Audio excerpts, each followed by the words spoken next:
You basically don't have to sell. They either like it or they don't.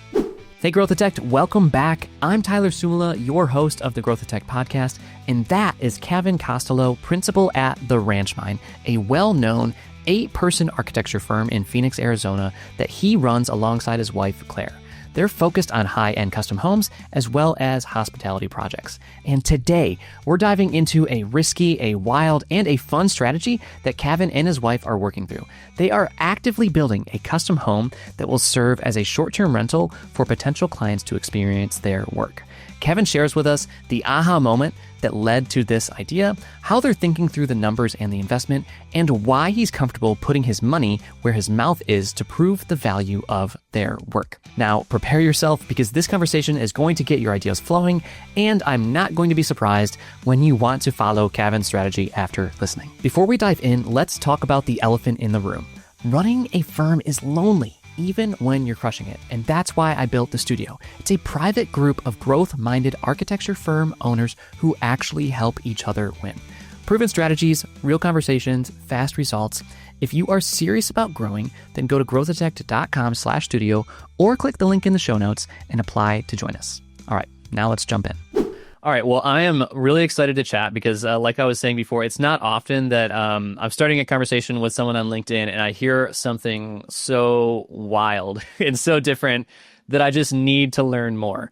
And so Kevin and I were chatting a little bit on LinkedIn. I had reached out and asked if there's any big plans happening in his firm. And he was like, yeah, we got something big planned. And he kind of left me hanging. And I was like, Kevin, tell me more. Like, what's happening?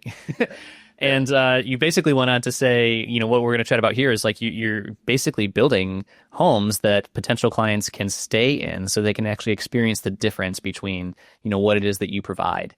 And I thought that was just such an amazing idea that I would love to come on the podcast and chat about. So please, can you tell us a little bit about, like where you were when this idea came to mind? Like what happened there?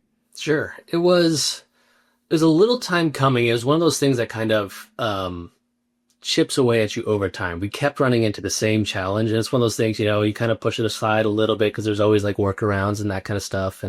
But as a business owner, eventually you're like, I have to solve this thing because this is something that is coming up over and over again. It's an issue that a lot of people have. So how do we solve it? So basically the challenge we kept running into was people wanted to see our work in person. And doing custom residential, those homes are private, and we don't want to bug people and say, hey, we're going to tour people through your home and that kind of stuff. It's really hard to schedule. It's inconvenient for the homeowners. We don't know what shape the home is and if they're clean or messy people, right? There's so many different things in there. And we had some homes that were spec homes, so occasionally we could take some people through some homes that were for sale or whatever. But spec homes are designed differently, right? They're not designed in a custom manner. They're designed to appeal to a broader audience. So they weren't really showcasing what we wanted to show of how we were sort of designing specifically to the lot and to the homeowner's needs and wishes and so forth.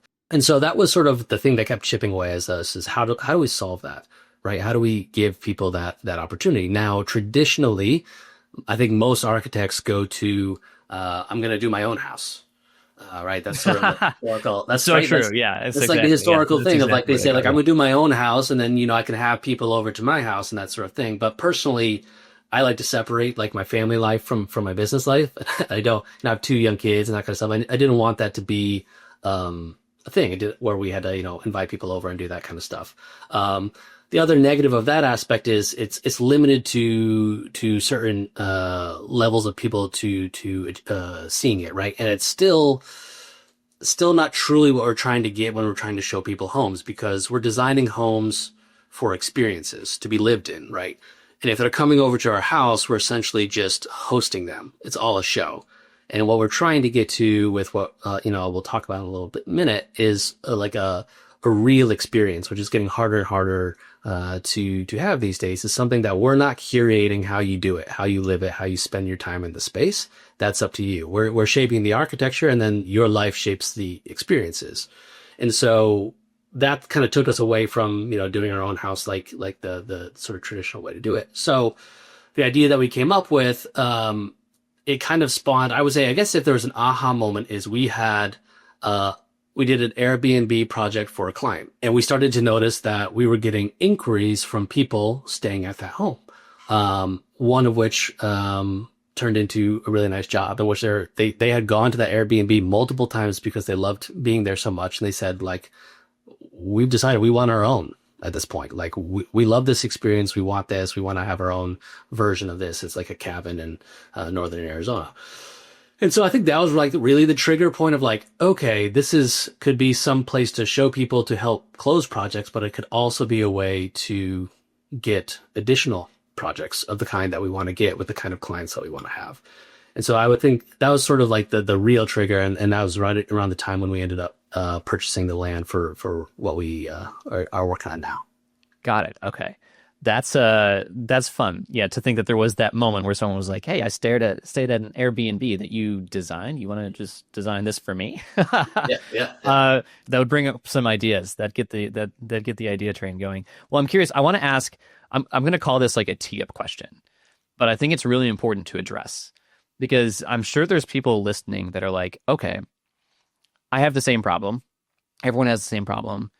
Why not just produce more media around the work that I'm doing? Like, for example, why not take more photographs? Why not do more walkthrough videos so that they can, at least see, right, more of what it is that we do? Right. Why not go that route? That's significantly cheaper, right? Yes, it's definitely significantly cheaper to do that. There's a couple of reasons why. First, I think it's also an incredibly saturated market. And I think with social media and AI and all that sort of stuff, I think that people are trusting that less and less because, again, we're getting back to the curated experience of the person taking that video and showing you the process or showing you the home is telling you the story that they want you to hear, not what you need to hear. And so you could do all that kind of stuff, but it's always going to be curated in terms of the lens of the person who's creating it. And the whole point of what we're trying to do is we're trying to create custom experiences for other people, but not tell them how to live, right? That's the whole goal of what we want them to live in the way that is best for them. And so any sort of media that we are creating for it, which, by the way, we are also creating that kind of media for this house to show the process for those who can't make it. But it's also to show the difference of it because people will be able to watch that media and then stay there as well and see the difference of, when you're telling something, you're looking through a singular lens and a singular narrative. And we want people to have a variety of different experiences in these places. And so that's why we've gone that route and we've done some of that kind of stuff before, not to a heavy extent. And we see others that have success doing it, of course. But for us, we felt that there's really nothing that can substitute for real life. The touch, the smell, the being there, the staying overnight, the waking up in the morning, the having the coffee. Like, you could watch someone have coffee on a porch. Like, usually there's like an attractive model, like walking out and having coffee on a patio, looking at a view, and you can try to imagine yourself there, but it's 100% different than if you're actually feeling that. Like, what does it feel to walk out on that patio? Is it crisp in the morning? Is it a little bit warm? Is it muggy? Is it dry? You don't know any of these things until you actually experience them. As great of a photographer as we have, or, if you use a great videographer, they can tell a story, but they're telling it from a singular viewpoint. Yeah. I think what I love about this is that it's putting your design's money where your design's mouth is. Right. So this is something that comes up all of the time, right, in the content that I'm doing. But like the importance of design, like I'm never saying that design isn't important.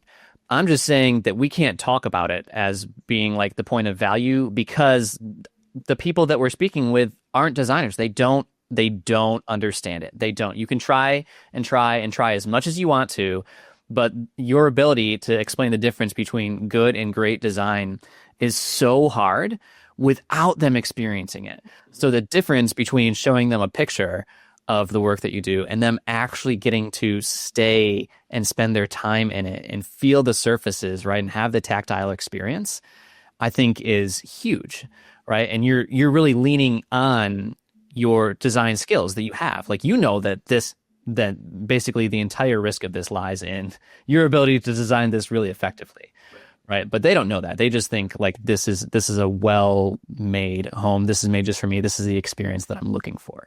Right. Yeah. And I think you said it perfectly. I think, seeing and feeling and being is believing. And even more so, again, as we get into this world of AI and, digital people and like all these things that are coming out, right? I think it's like you can create immersive, like people are like, well, why don't you do like, Oculus headset kind of thing and you could be in the space.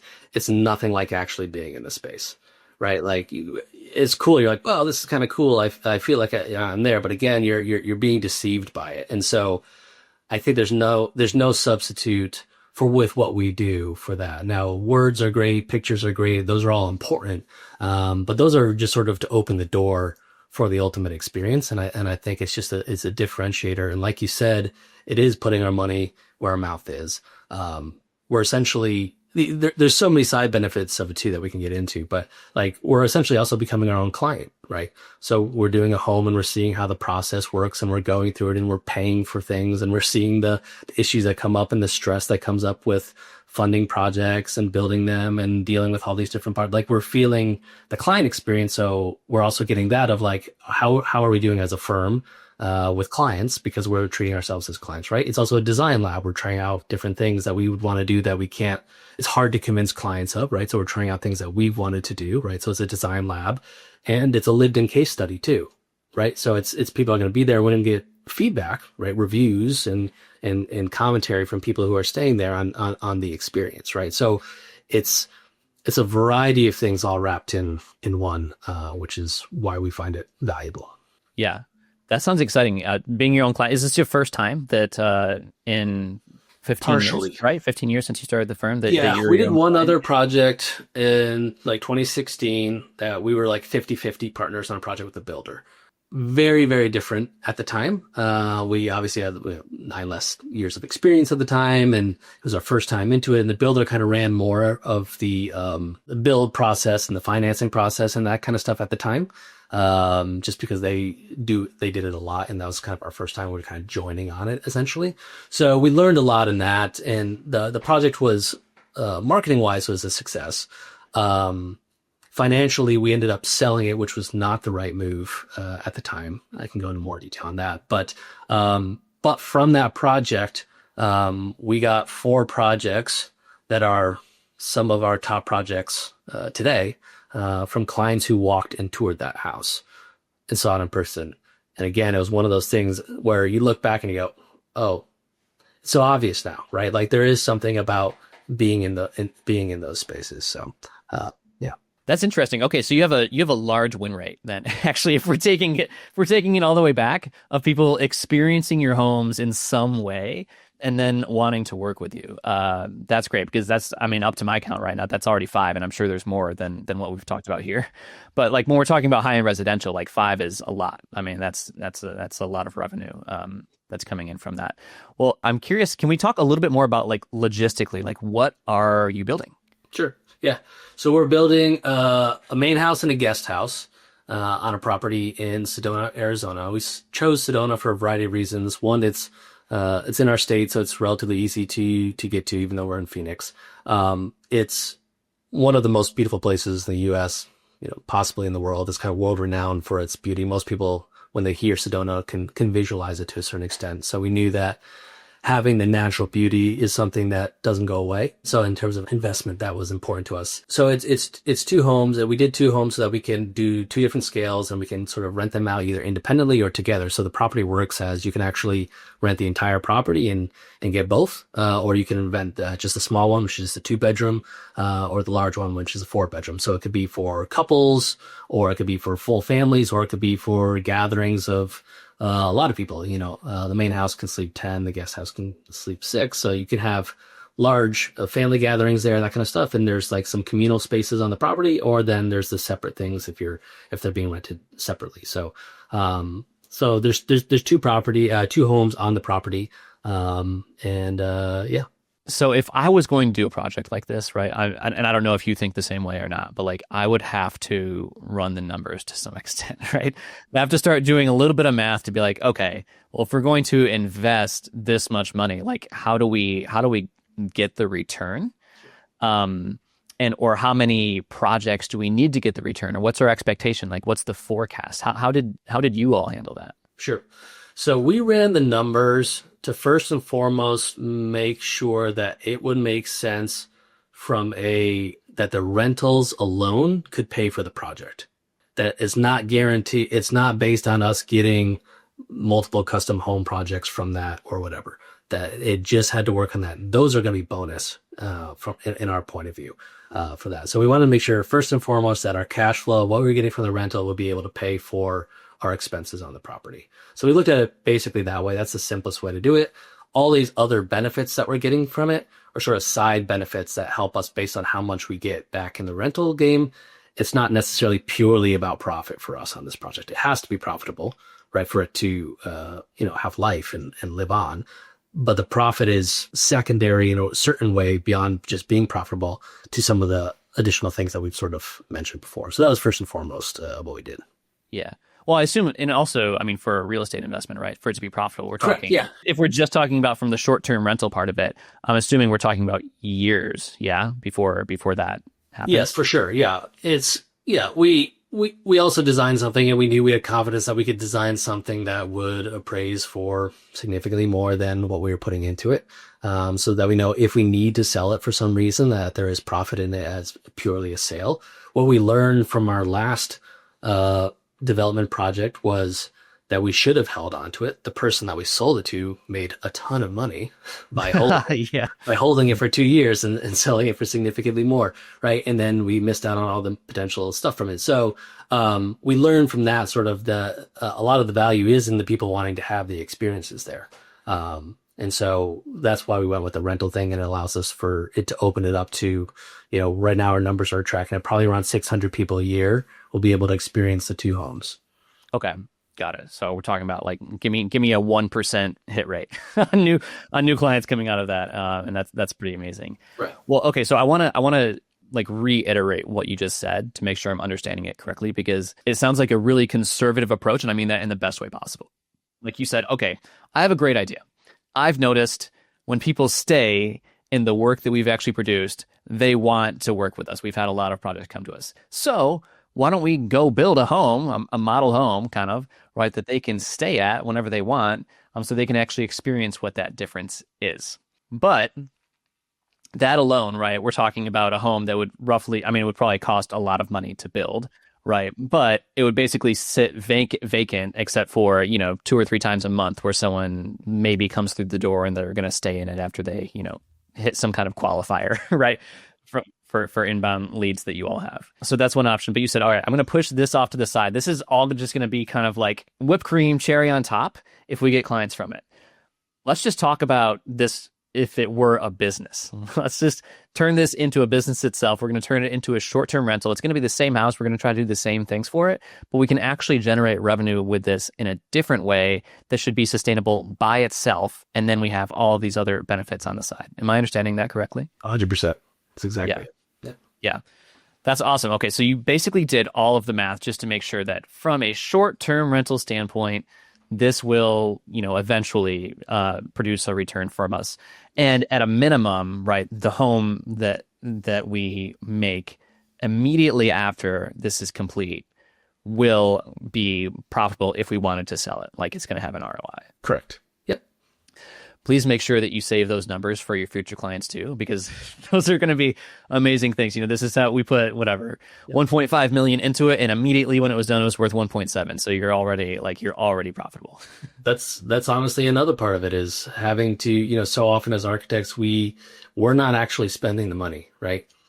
And so I think to actually spend the money, we find that clients find that very valuable, that we've been in their shoes, that we've spent the money, that we know where the ROI is. And then when you can literally open a book and say, here it is, we did it, and we do it over and over again. And we know that we can do it. And most architects know that they can do it, right? It's just, there is proof in the pudding, right? In terms of being able to have a case study that shows it. All right, quick break. Here's the deal. No one tells you how isolating running a firm can feel. You're the owner, you're the marketer, you're the salesperson, and somehow you're still guessing.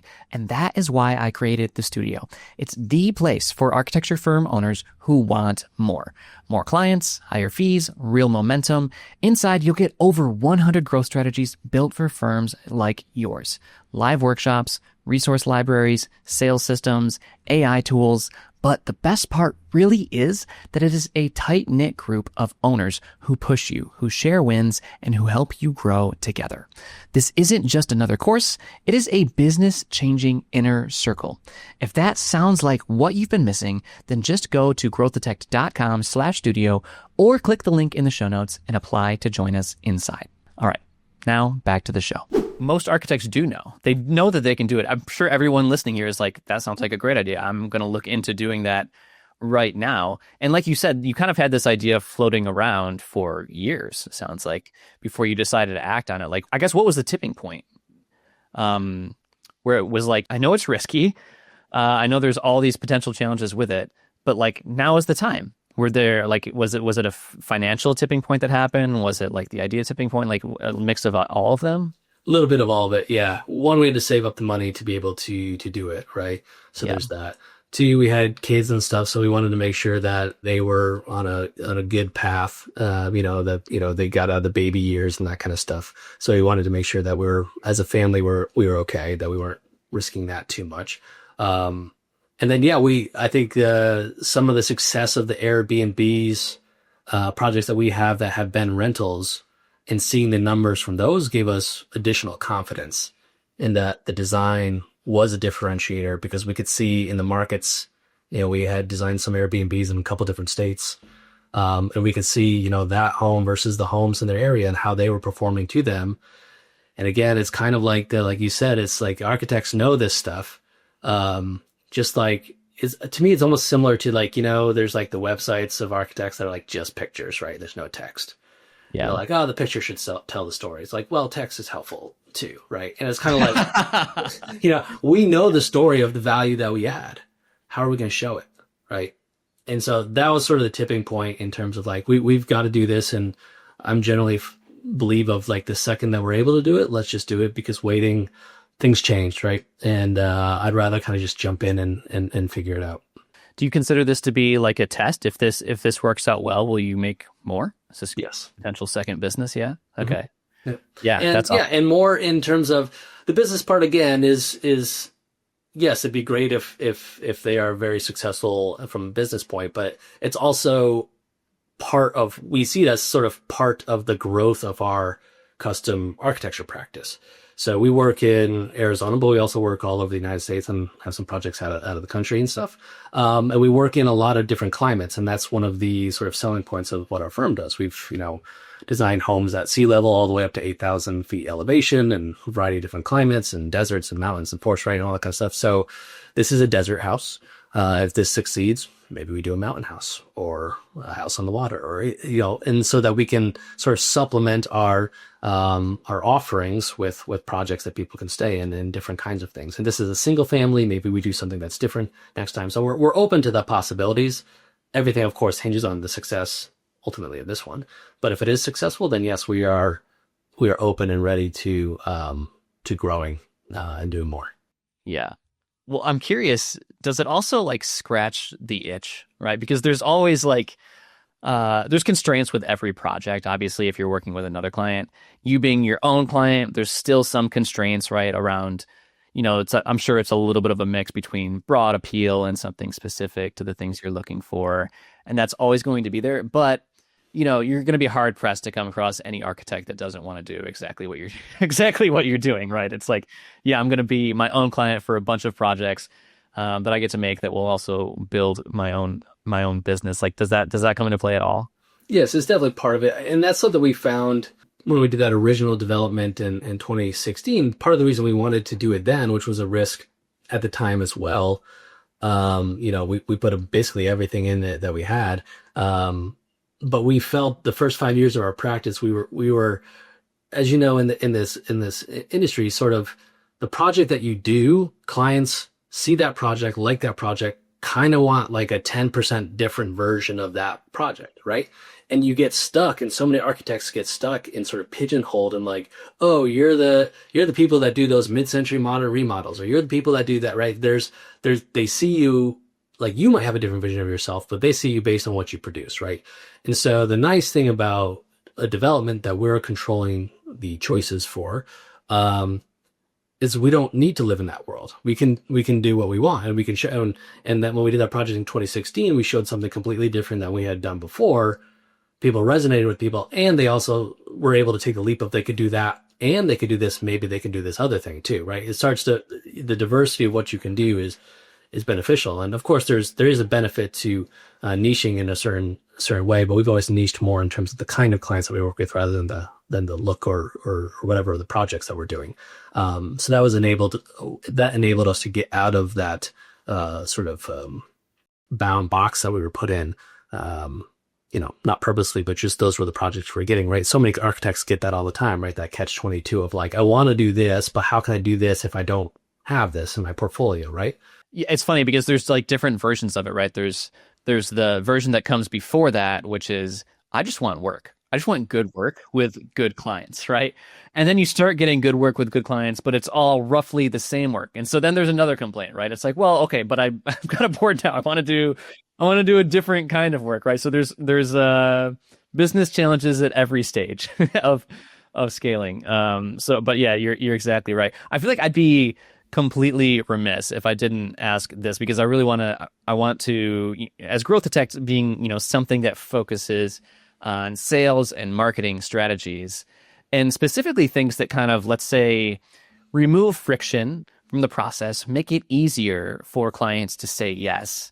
I'm really curious to know, so far out of the 5 or so clients that have come through after having stayed in one of your homes, how does that process of basically converting them into clients compare to a normal client that comes in the door at any point? It's 100% different. Because similar to what I said before, where it's like every other marketing thing that we do in terms of whether it's photography or ads or websites or videos, all of that stuff, we are coming up with a concept that we think they might like, right?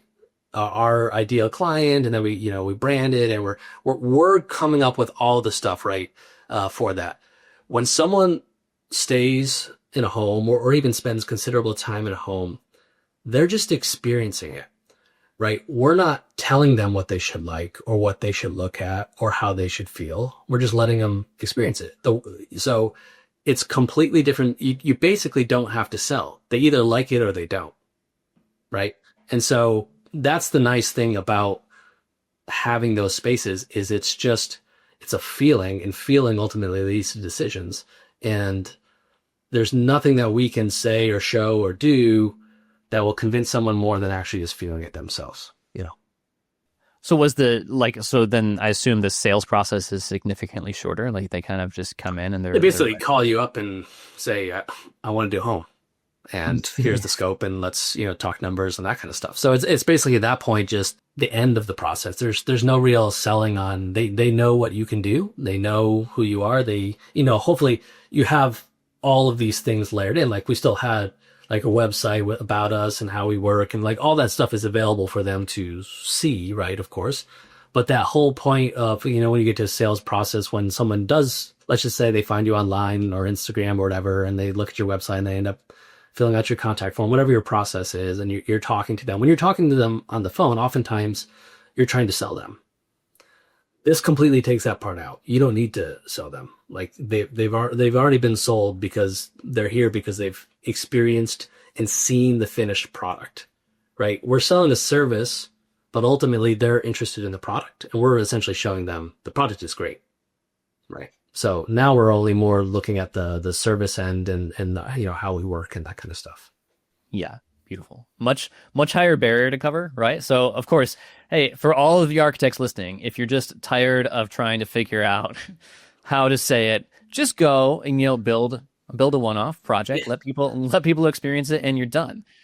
If you don't want to do that, please join the Growth of Text newsletter, and I'll show you how to communicate it. Newsletter's going to be a lot cheaper, but Yeah. Newsletters are free. It's a little bit cheaper than going out to do your own project. But well, tell me what's next. Like, when's it going to be done? And what are you hoping to get out of the first few months? Yeah, sure. So we're targeting October for a finish opening date at this point. We still have to get a lot of work done. We're basically drywall's going in this week and that kind of stuff. So we're excited to start getting the drywall phase. That's the special one, right? Yeah, you're seeing the finishes and stuff, and so we're getting our sort of rollout stuff ready. So essentially, we've been recording the process the entire time. So we've been taking video and doing videos of the property and that kind of stuff. And rather than sort of I think the more common thing is to do that live when you're under construction on a project, is to sort of, here I am, it's, we're digging the footings, whatever, that kind of stuff, and you post it. We've actually just been recording all that stuff for a year and a half at this point, and we're going to do like a concentrated rollout. We found that generally people lose track of the projects that you're working on. Like, you care about them, but the audience essentially is kind of like, oh, they see footings, they're like, cool, see you in like a year and a half or 2 years when it's done. It's a long process. So we're going to condense it to probably about like a 2-month rollout, where we're going to show really fast time, kind of every step of the project. We're working with a lot of different partners on this project, a lot of companies that we've enjoyed working with, that we've worked in the past, that are working on this project. And so we have some like partner type content that we're doing as well, that we're going to be rolling out with some of the products and stuff that we like and that we use, and sort of showcasing the build part of it, which is, interesting to some people, of, like a high performance home, how it goes together, how it works, all that aspect of it. And then, later, probably in September, we'll record all the final content before we open it up to public. And then in terms of after that, we'll start our bookings probably late summer or late July, so people can find us at that point. We don't have the website up and running yet, but we will shortly. We'll probably introduce it. We haven't really introduced it anywhere yet. We've been keeping it pretty quiet for a while, just because we want to make sure that we have everything in a row, and then we kind of have like a nice on-ramp to opening it up, and people can get excited about it and stuff. So So this is the world premiere then. Here in on the way, this is the most that we've publicly talked about the project. Privately, we've talked about it a ton for a long time, but this is definitely the most publicly, the first sort of public chatting about it. And we're excited. We're excited for people to be able to experience it. And it's what I find is that sometimes it's risky to not take risks. And that's kind of the mindset that we've had our entire time, of like, our industry is slow moving. It takes a long time to do stuff, right? If you want to do something, you have to start preparing years and years in advance for it, right? And when you start to think about, we were fortunate to start when we were 25 years old with this company. But if you're, turning 40 shortly and that kind of stuff, you look at how much time you have left to work on stuff and do the stuff that you want. If it takes 5 to 10 years to get in the direction that you want to go, there goes half the time left that you're going to be working in a way, right? You start to think about those things. And so we've always just kind of been of the mindset of, we're not making, like I said, we do the numbers and all that kind of stuff, but, you have to take a leap at a certain point. And so, the risk that we're taking here is to open new doors for ourselves, and expedite that process, hopefully, and doing so. That's so true, that there's an opportunity cost to not taking risk. Yeah, I think we live in a society that risk has been turned into this bad thing. That taking a risk is like a bad thing, and there's a lot of the legal aspects of this culture where there's tons of lawyers and all that kind of stuff, right? But I think even just in terms of creatives and that kind of stuff, there's so much risk aversion in business. While creatively they want to take risks, but then business wise they don't want to take risks, right? And it's kind of this weird thing of, every non-choice is a choice, right? And so by not doing something, you are making a choice. And so, yeah, this is a large choice for us, of course. And, but I think there's a lot of architects that could do this. And I think it'd be, fun to see more architects do that, because I think it also would have a big impact on the built environment, you know. There was something that was kind of glazed over in what you were saying earlier that I want to return to really quick before we wrap up. And it's this idea that you said at the beginning. It's like we care and know so much more about our work than anyone else does. And if there's anything, any one thing that I've personally learned after, growing a pretty large audience myself on LinkedIn and having a growing, newsletter and all these different things, like it's that. Like I care so much more about everything that I put out, and I'm so much more aware of any piece of content or anything that I've ever created than anyone that I talk to, even people that I would consider to be like my closest followers that are always heavily engaged. They don't know those things. And so the extreme that I would kind of categorize as extreme, the extreme that you're going to in terms of documenting this process, I think is the differentiator. Like that's literally what it takes in order to get your work out there and to make it known. Like I think you all have a pretty decent sized like Instagram following, right? Like 50,000 Instagram followers or something like that. Like this is truly what it takes. It takes a little bit of obsession, right? And you do, like you've learned, like there's so much gathering needs to happen. It's not enough for me to just post one time. It's not enough for me to post 2 times. I need to post 50 times about this one project over the next year for anyone to even like know that it might exist. Right. And so like you can't give up. Listener, please, like you can't give up. You can't post 1 or 2 or 3 times then be like it doesn't work. It's not true. Of course it's not going to work. Like you need to post every single day for years and years and years to finally like experience those long-term, let's say more passive benefits that you get out of it, because it just doesn't happen from a one-off. For sure. I think we're all in our heads the star of our own world, like the Truman Show kind of thing, right? And we think the world sort of is in there in a way, not on purpose, but like there is an ego part of it in which we think like, oh, we're doing this and we're doing this and do this. And I always tell my employees and that kind of stuff as well, of like, you have to assume that nobody knows what we've done. You have to start there. Now, maybe they have, and you can skip there, but you always have to assume that we're starting from scratch and have that sort of mindset with everything that we, when we're doing talks, when we're doing any sort of thing, or when we're presenting to clients and that kind of stuff. You can't assume, because all the work that we've done, some of our employees have been here 7 years, whatever, like, all the stuff that we've done and all the projects that we've done and the details of, everything, right? But each time that you're presenting or something like that, you have to assume that they don't know that stuff, that you haven't done it before, that this is the first time, right? And so I agree with you. I think it's always, and it is long, slow, and steady. We always said, like, with our Instagram, like early on, is like, we're just creating a really long story and people can hop in at any time. And yeah, you start off on those things. I remember it'd be like, oh, sweet, we got 10 likes today, or, whatever, right? There's always those milestones like, oh, this is great. This is great. And that kind of stuff. Right. But yeah, I think it's just always kind of, putting yourself out there. Like you said, you have a great following and that kind of stuff. But yeah, there's always someone, like, I meet, people all the time, and they might be architecture students or like, and they're like, I have no idea who you are. Right. It's like, yeah, that's right. And also at the same time, it's like, if I stop posting on LinkedIn tomorrow, or if you guys stop posting on Instagram tomorrow, like, no one's going to remember us. Like, no one will know that. Like, I love my favorite thing on social media is when someone like posts something, they're like, hey, I'm back after my 3-month social media cleanse. And you're like, I had no idea. Didn't even know. Yeah. Got other things going on. This reminds me a little bit. I had an architect that was asking me, they're like, they had said something along the lines of, oh, I should just start my own like media company like you did with Growth Tech. It seems like it's a lot more fun to do. And like, you seem like you're enjoying it more than you did like when you ran your own design studio. And I'm like, that's true. I'm certain, like, if I were to restart again and again, I would choose this path that I've taken now with Growth Tech 10 times more, because I've found like my calling a little bit in terms of what I enjoy doing.